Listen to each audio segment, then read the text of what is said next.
You wanted the best. You've got the best podcast. The hottest podcast in the world. The Chris Voss Show, the preeminent podcast with guests so smart you may experience serious brain bleed. The CEOs, authors, thought leaders, visionaries, and motivators.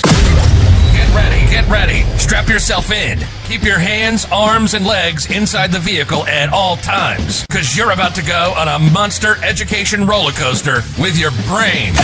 Now, here's your host, Chris Voss. Hi, folks. Chris Voss here from the ChrisVossShow.com. The ChrisVossShow.com. I preempted the lady. What can you do? Welcome to the big show, my family and friends. We certainly appreciate having you on as well. If you don't know already, it's Halloween right now. Those of you watching years from now probably never get that reference. I don't know. Maybe Halloween won't even exist. That, or maybe it'll be 365 days of the year. Anyway, guys, as always, happy Halloween if you're watching the show in the next week. If not, well, then you're going to spend a lot of time trying to figure out what the hell I'm talking about and what kind of drugs I'm on. So have fun with that 10 years from now. As always, we've got some amazing people on the show. They're going to sharpen your minds, make you brilliant, make you smarter, make you more empathetic, make you just understand the world so well that you're going to get the Chris Voss glow aura about you. And this is trademark, people. This is something we designed a long time ago on purpose, that if you listen to the Chris Voss Show enough, you get this aura glow that becomes you and emanates off you. So much bullshit. I'm just cracking myself up. It just emanates off you, and people will see you and be like, my God, you're so amazing, sexy, intelligent. I just want to be close to you. And like, it'll be weird because you'll have to get restraining orders on all those people because you have the Chris Voss glow. And if that doesn't sound exciting enough, our gentleman we have on the show, our guest, will excite you even more. So we'll get into that. But in the meantime, share the glow. Share the glow, the Chris Voss Show glow, with your family, friends, and relatives. Go to goodreads.com/Chris Voss, LinkedIn.com/Chris Voss. It emanates off you.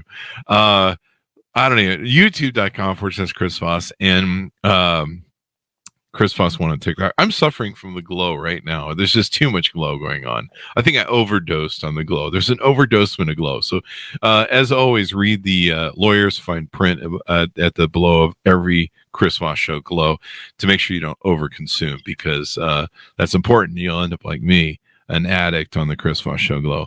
We have a very wonderful gentleman on the show, and he's a doctor. Maybe he can figure out how to save me from my OD that we're having right now on the Chris Voss Show glow emanating from me. Dr. Kyle Daigle is on the show with us today. He's a go-to expert in neurological rehabilitation and childhood development, both of which I failed somewhere in my life in childhood development. But it could be because I kept overdosing on the Chris Voss Show glow. He's joining us to talk about his wares and all the different aspects that he can advise us with to improve the quality of our lives. He's a distinguished American chiropractor renowned for his profound expertise in the realms of childhood development disorders and neurological rehabilitation. There's hope for me yet, people. With a distinguished fellowship in childhood development orders, he's established himself as an influential figure in the field, sharing his wealth of knowledge through international lectures on pivotal topics such as neurological rehab, laser therapy, personal development, and innovative intersection of video games and healthcare. I'm going to ask him if he recommends what my doctors are recommending, the frontal lobotomy. As an accomplished author, he's contributed significantly to the literature of healthcare with his seminal works, Cracking the Code of Autism and What If You Knew, which is what I say to a lot of people when I see them talking about politics on social media. These insightful publications serve essential resources for professionals and family navigating the complexities of developmental challenges, and changes of healthcare strategies. In addition to his academic and literary achievements, he runs a thriving private practice situated in Lake Charles, Louisiana, where he provides exemplary healthcare services with a focus on holistic well-being. Moreover, as a co-owner of the esteemed NeuroSolution Center in Atlanta, he actively contributes to the advancement of healthcare solutions on a broader scale. Welcome to the show, Dr. Kyle. How are you? Well, man, thank you so much, Chris. There you go. I'm suffering from a little bit of the Chris Voss show glow. You have any recommendations for how we can come down off this? Yeah, man, just get you some water and gargle. Get water and gargle. Is that gargling? Is that the best thing? Yeah, gargle, and it activates the vagus nerve, kind of soothes things, calms things down a little bit. Now, I've lived in Vegas for 20 years, and when we activate the vagus nerve, that's a whole different thing. Yeah, well, that's more like lights and sound, man. That's more ready to party. Yeah, it's a spirit rhino thing. Anyway, so Dr. Daigle, give us your .coms. Where can people find you on the interwebs? Yeah, so I have drkyledaigle.com just for my books and just some of the social media links. And then I have a private practice. It's at uperformance.com. And then NeuroSolution Center of ATL.com. And, Instagram, Dr. Kyle Daigle, YouTube, Facebook. Those are some places to kind of see some of the work we're doing. There you go. And so tell us a little bit about your backstory. What got you interested in becoming a doctor and into this field? Yeah, so, it all started from childhood. I was a really sick child, had chronic allergies, had a really bad speech impediment, speech delay, but I was very hyperactive, but I was pretty good at sports. And I had a brother that actually had a medical procedure and ended up getting meningitis. Mm-hmm. And I watched him 6 weeks in the hospital in ice baths just to keep his temperature down.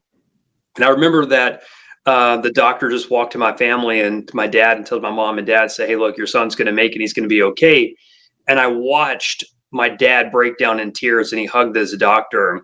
Mm-hmm. And I watched that and I was just like, I want to be that guy. Wow. And so from second grade on, I wanted to be a doctor. There you go.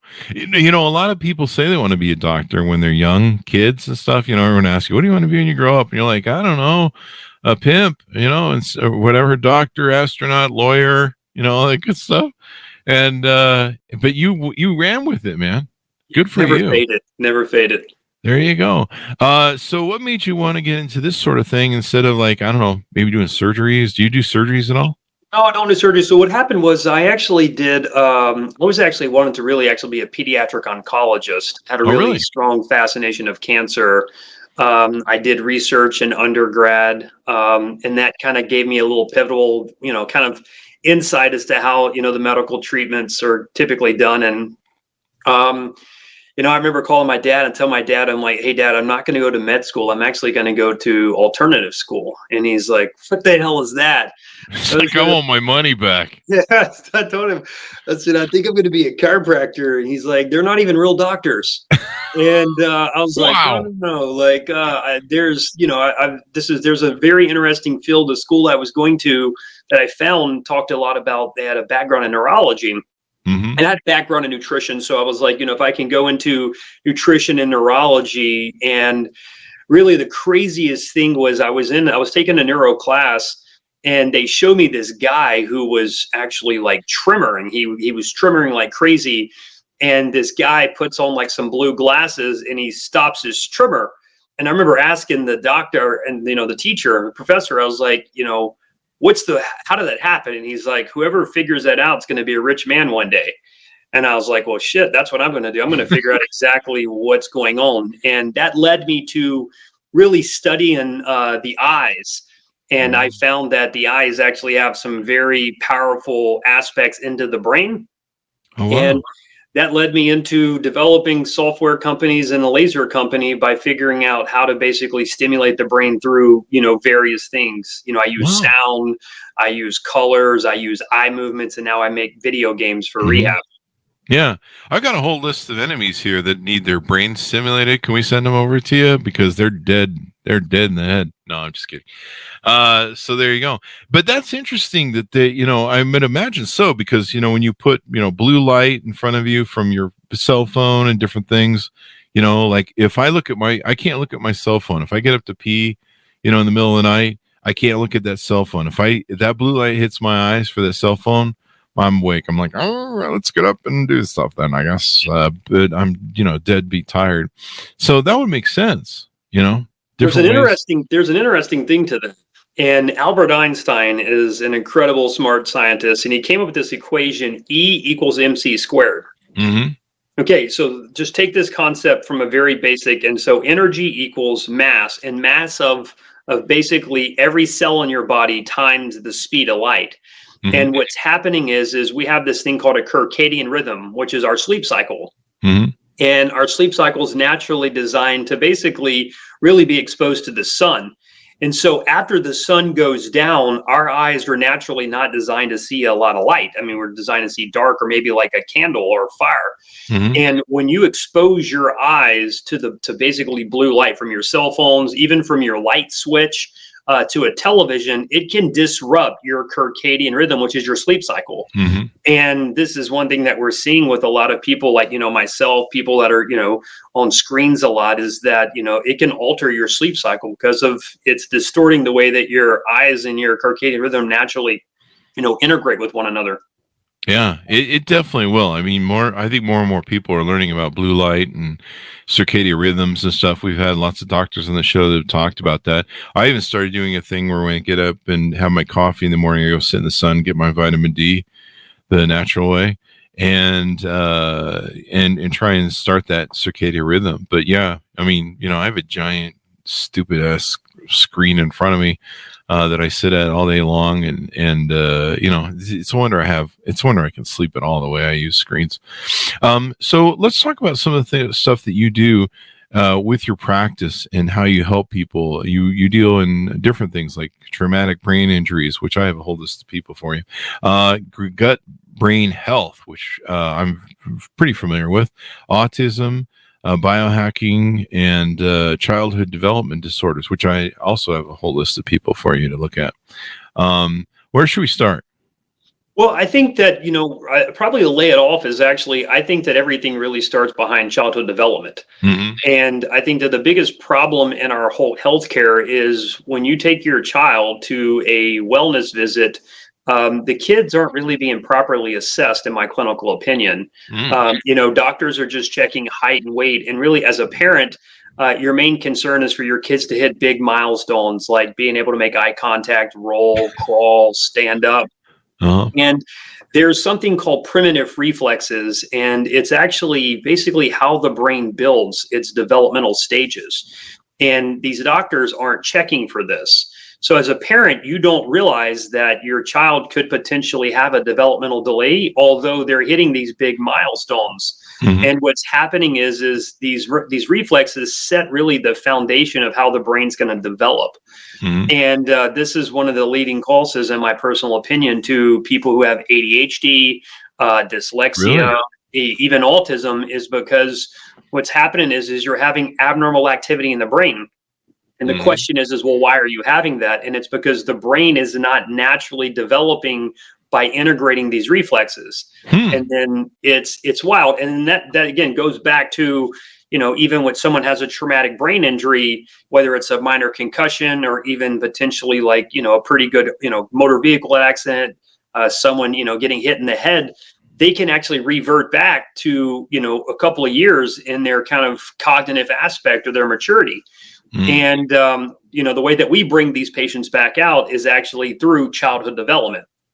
So it's interesting because my background in childhood development, whether it's I'm working with a young child who just come out of the NICU, or whether I'm working with someone who's like 65 who just gets diagnosed with Alzheimer's, really my assessment is the same. And the treatment really is actually also going to be the same, but it's going to be based off of, if these people or these patients have these reflexes that are present, or if they return. And that's how we help these patients, from either, 1 month old all the way up to 95 years old.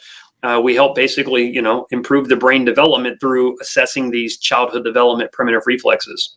So if I understand you right, it all comes from childhood. It like you can trace a lot of this stuff back to the childhood and how they developed or how they didn't develop, and then you've developed different ways to help correct it, even though they're 95 years on.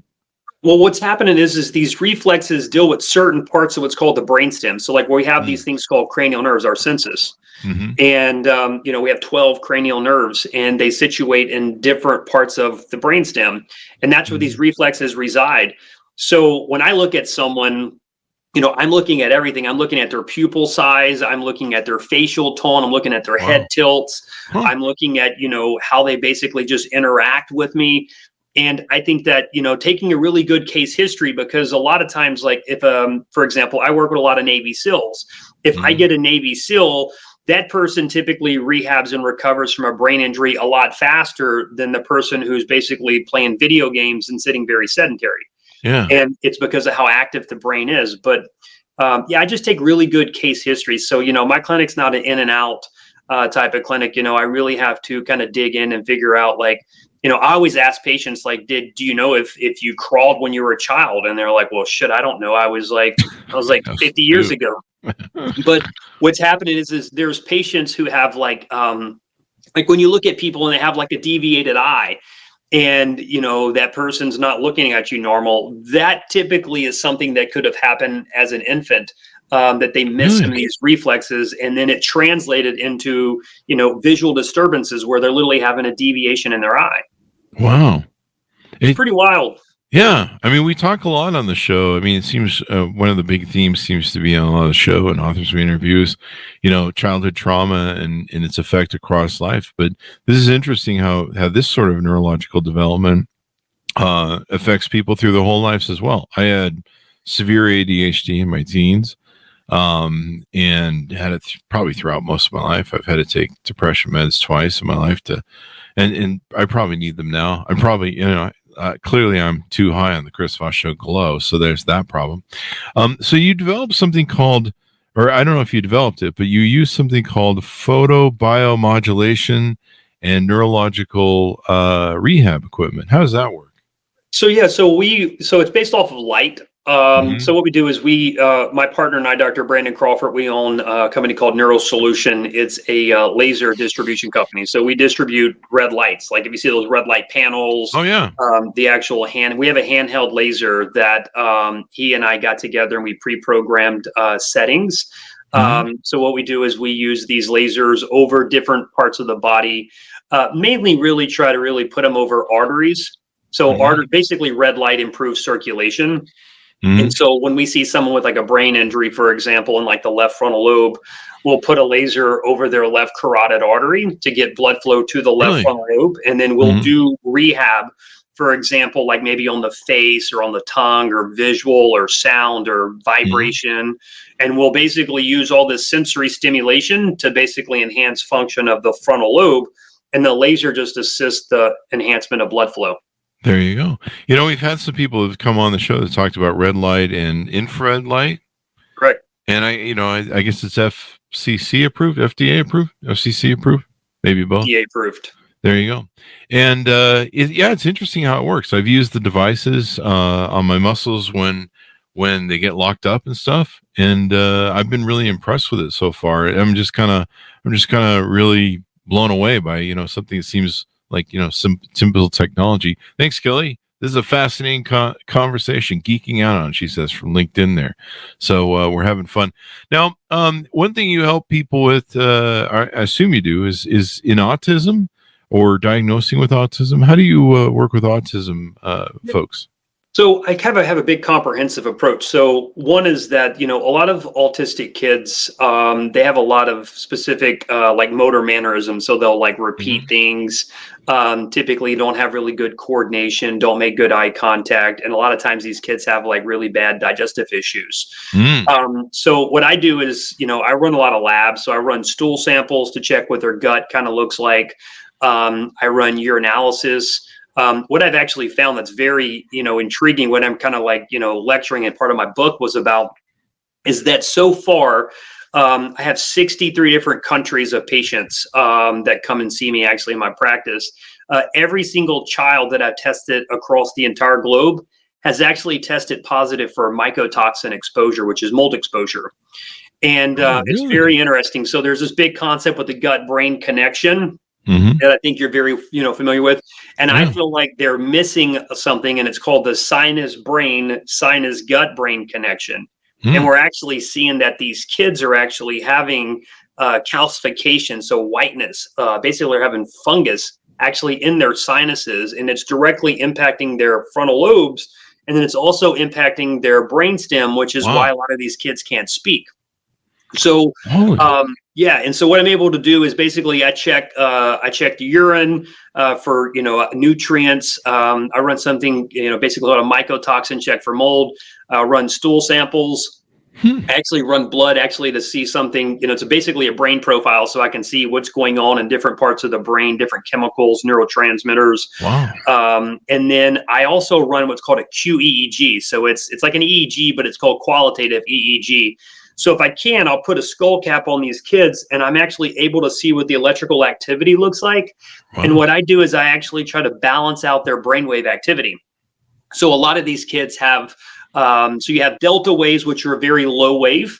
And so these kids that are nonverbal, what I'm finding out is the kids that in their speech centers, so something called Broca's and Wernicke's, they have a low brainwave. It's a delta wave, and you're not going to speak with a delta wave. And then they also have something called high beta waves, which is like if, a tiger was sitting in the room with us. So their brain basically rolls between these two brain waves, and these kids don't typically sleep. They react. They have, repetitive motor mannerisms. So what I do is I actually use sound therapy. So we actually use brain waves. So I basically try to calm their brainwave activity through sound. We do photobiomodulation, so we actually laser these places on different parts of the brain. And then I also check these kids for their cranial nerves. So, I tell people that our senses basically, build networks in the brain. And when you look at these kids, they typically have like a really big right pupil. And then they have like no right facial tone. So they have like this line on the left side of the face, and there's like nothing here, and they have a right head tilt. And so what's happening is from a brain perspective, if you have all these deficits on these cranial nerves, then you're going to see underactivity in the brain. And then the other side, you're going to see hyperactivity. So really what I do is very similar to like an ADHD kid. I try to balance out the brainwave activity, and then I just work on improving basically their cranial nerves. And then I do these primitive reflexes. And then I basically get them on, good nutrition, try to clean their gut up. I teach parents about what's something called trigeminal and facial nerve stimulation, stimulate the face. Really? And it mimics, you and I are talking, we're using our face. These kids are not verbal. So I basically use, an artificial stimulation to rehab the facial nerves to basically stimulate the brain to eventually, over time, get these kids to actually start to speak. That's pretty wild, man. We had a pediatrician on a couple of years ago who wrote a book, and his theory was, and he said he was able to solve he claimed to be able to solve somewhat of autism. If it depended upon the severity of the case, but he found that it was directly correlated to the gut health, like what you talked about. He attributed to it causing swelling on the brain. But it sounds like you've gone to a whole different next level where you're right in the brain and all the different pieces and parts. And he was just a family practitioner, but that was something he developed. But, more and more over the years and over people we've had on the show like yourself, I mean, I've learned that, gut health is so important, which is why you shouldn't eat, some of the crap that's out there. Like stay away from Taco Bell night. Yeah. But to answer one thing that's very interesting about, the gut, and I completely support, the gut brain connection in children with autism, even, really in anything, even multiple sclerosis, ALS, all that, the gut and the brain. And then there's this interesting nerve called the vagus nerve, which you probably have maybe heard of this in your talks, but the vagus nerve is a nerve that comes from the brainstem, and that's actually what innervates your gut. It would basically helps your gut, absorb nutrients, get rid of inflammation. It helps your body detoxify. And we're seeing in all these children that their vagus nerve is extremely weak. So these kids aren't really absorbing nutrients, and then their body can't detoxify. So if they are eating, high carbohydrate diets and all these processed foods and all these toxins, they can't get it out of their system. And then you start seeing this gut brain connection. So all this inflammation, stress in the gut is now inflaming in the brain. And then boom, now you're having a child that, maybe one day he's good and 3 or 4 days he's having bad days.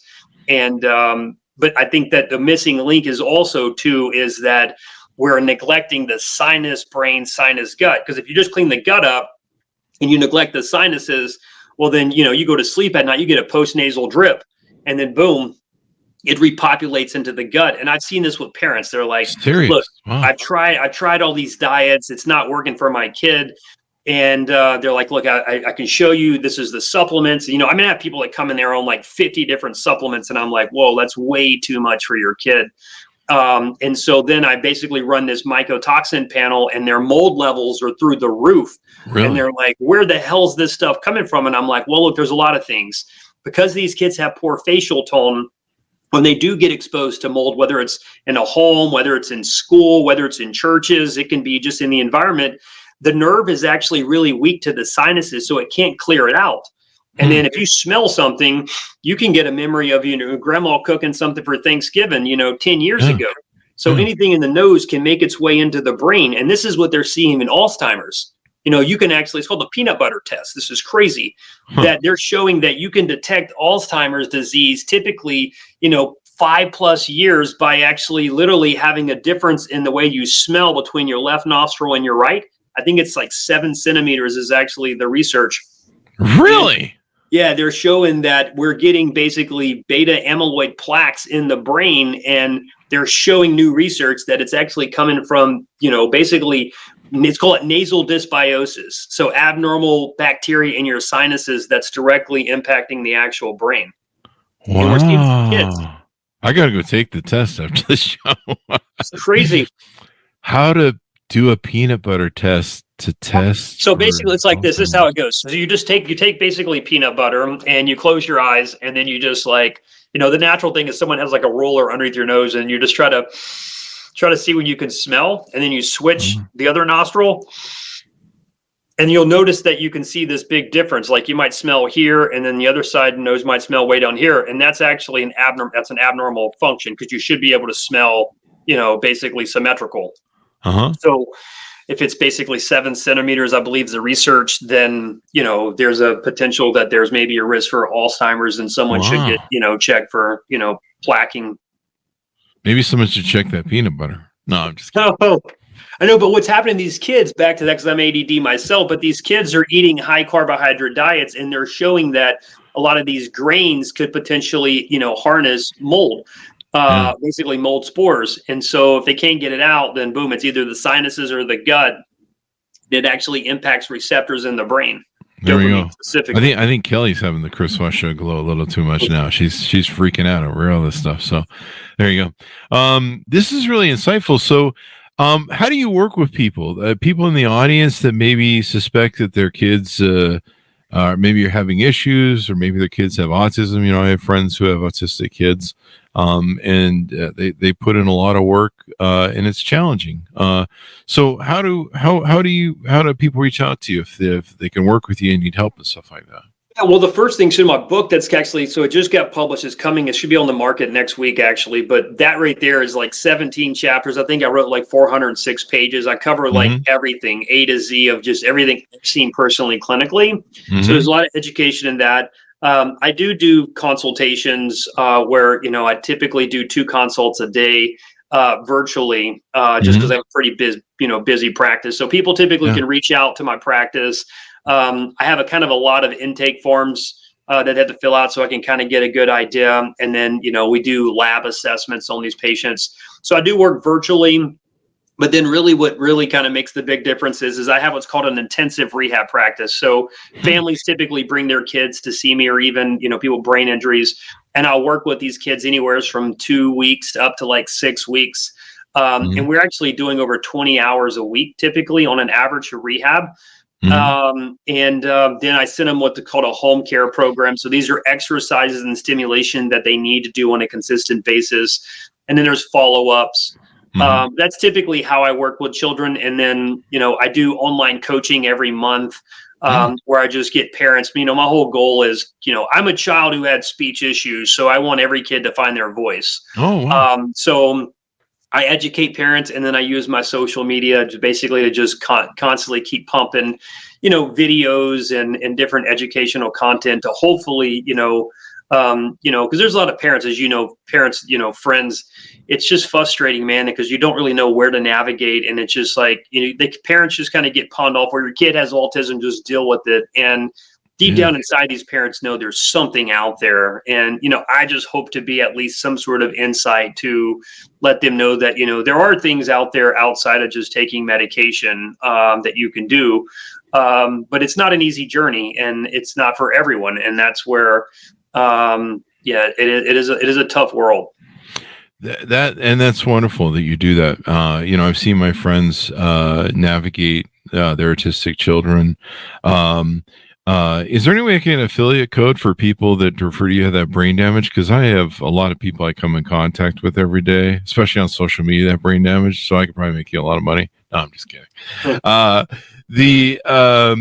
You mentioned, I think you mentioned multiple sclerosis. My sister got multiple sclerosis, and it's always kind of, it's always had to be my interest.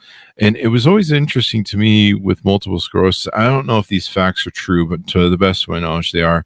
But multiple sclerosis usually strikes people in colder, northern parts of the U.S., and also it strikes them, it seems to strike women more than men. And I'm wondering, is there more mold growth? Maybe this is attributable to mold in so many ways that we don't even understand. I've seen a lot of MS cases, and I've just found, there's the gut-brain connection. So when you run stool samples on these patients, they have a lot of inflammation, typically pathogens, which means there's some sort of infection. I have yet to see a patient with MS not test positive for mycotoxin, mold exposure. Seriously? I'm telling you, it's wild. And I just recently had a really cool case we just put up on social media of a girl. She was a young basically former college dancer, and she was, really good shape. And all of a sudden, she wakes up one day and she her vision gets distorted, and her eyes deviate in. Yeah. And we were able to, over 4 or 5 months, actually able to successfully be able to, reduce basically her inflammatory conditions. And they actually uplifted her diagnosis of MS, which was amazing. Really? Wow. Yeah. But, it goes down to, I feel like, when someone navigates the healthcare system, you get this diagnosis, and, I'm very big into personal development. So I tell my patients, if you get a diagnosis, you have a choice to basically accept it or rebuke it. And my personal opinion is to rebuke everything and basically really tap into, basically the mind-body connection. And then it's to find out what's going on. So if you have this diagnosis, that's just this big label. Let's find out what's underneath, and let's start cherry picking all these stress responses, whether it's changing up your diet, maybe taking vitamins. Maybe it's changing your environment. Like, for example, mold could potentially be in someone's house. I'll tell you something very wild that is very, very mind-blowing. Is I had a patient one time get sick actually from mold exposure, and it was actually brand new home. They were like, "You're full of shit. There's no way I have mold." And I'm like, no. And coming to find out, they did an ERMI test, and they tested the bed sheets. And what happened is they had a high level of mold spores on their bed sheets. And that's where this person couldn't get out of bed. And it came from the front loading washing machine. What the hell? So it wasn't the house, it was the washing machine. I didn't even know you could do that. And if you look at a front-loading washing machine, you look at that rubber gasket, you'll see a lot of mold in the back of that. Holy and crap. Mold doesn't die in heat. So you basically put your clothes and all that, get it all circulated with mold. And then you're wearing it. And exactly right. And you're sleeping on it, breathing it in, your towels, your wash rags. So you're just basically breathing in, and then boom, it can start impacting the actual brain. Holy crap-a-moly. I never would have even thought of that, man. So do you find that, it seems like mold seems to be a theme here. Is that pretty correct? And so, I think from my clinical experience that, I'm even seeing mold in the desert. So I work with patients in Saudi Arabia. I work with patients in the UAE, and I'm getting patients over there who actually, as we detox them from mold exposure, that they start their children start doing better. People with MS start being able to go from a wheelchair to start standing up.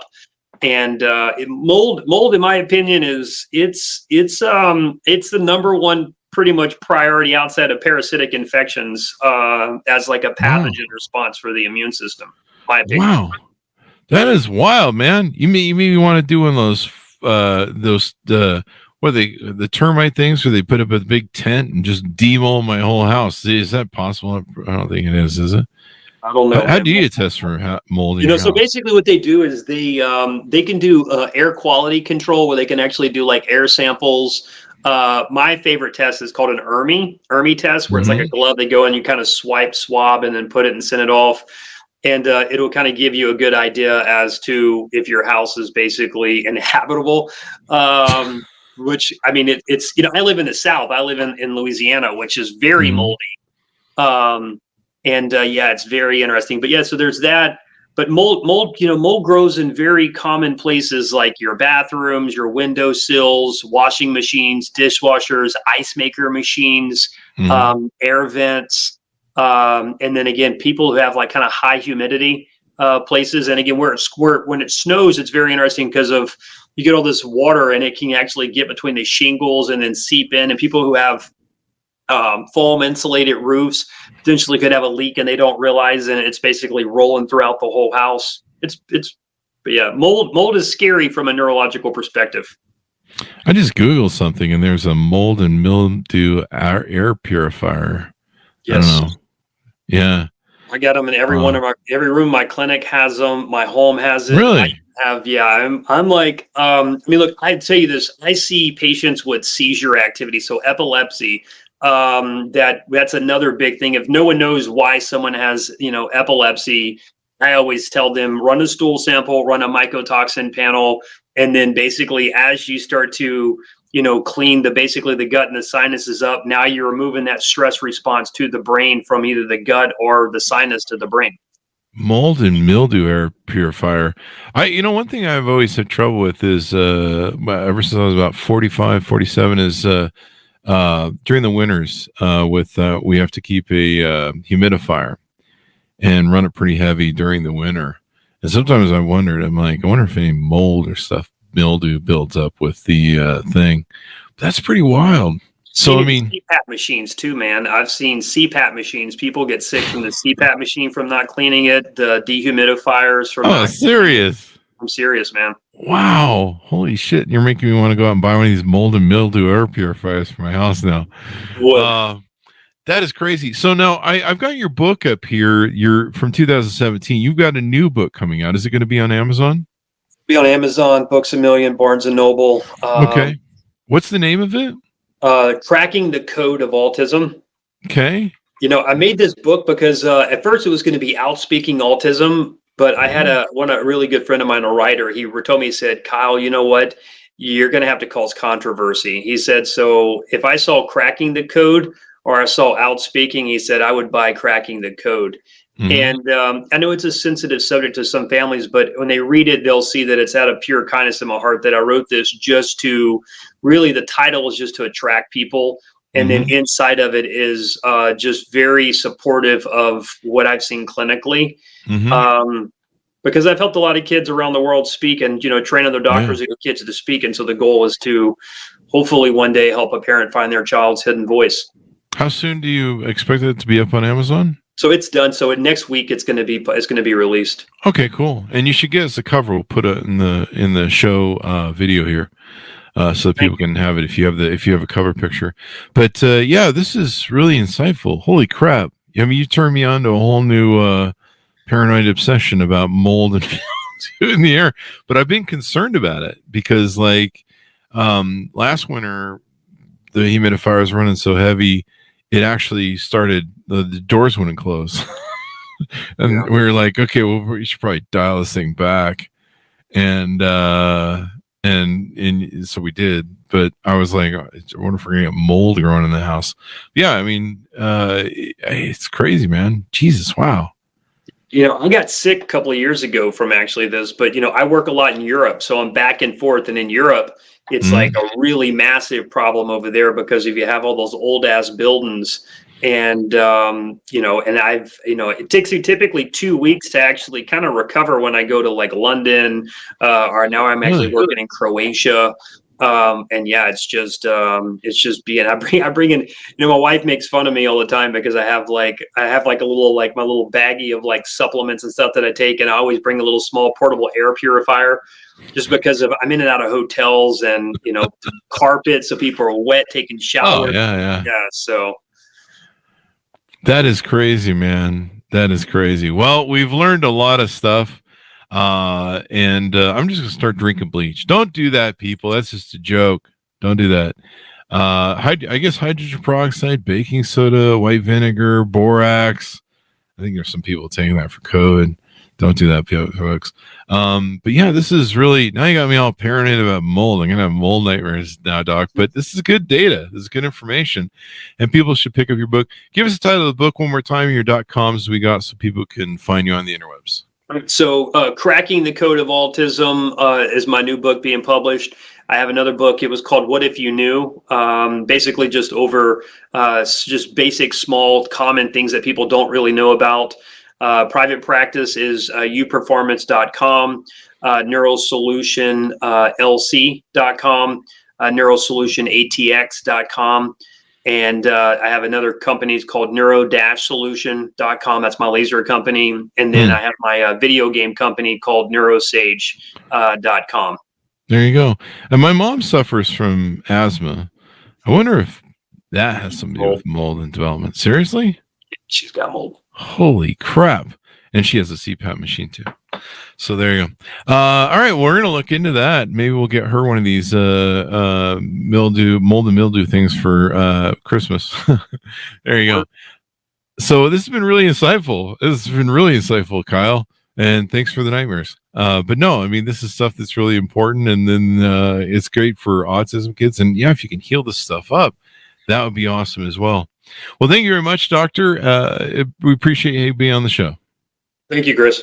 There you go. And thanks so much for tuning in. Go to goodreads.com/Chris Voss, LinkedIn.com/Chris Voss, and all those crazy places on the internet. Thanks for tuning in. Be good to each other. Stay safe. And we'll see you guys next time.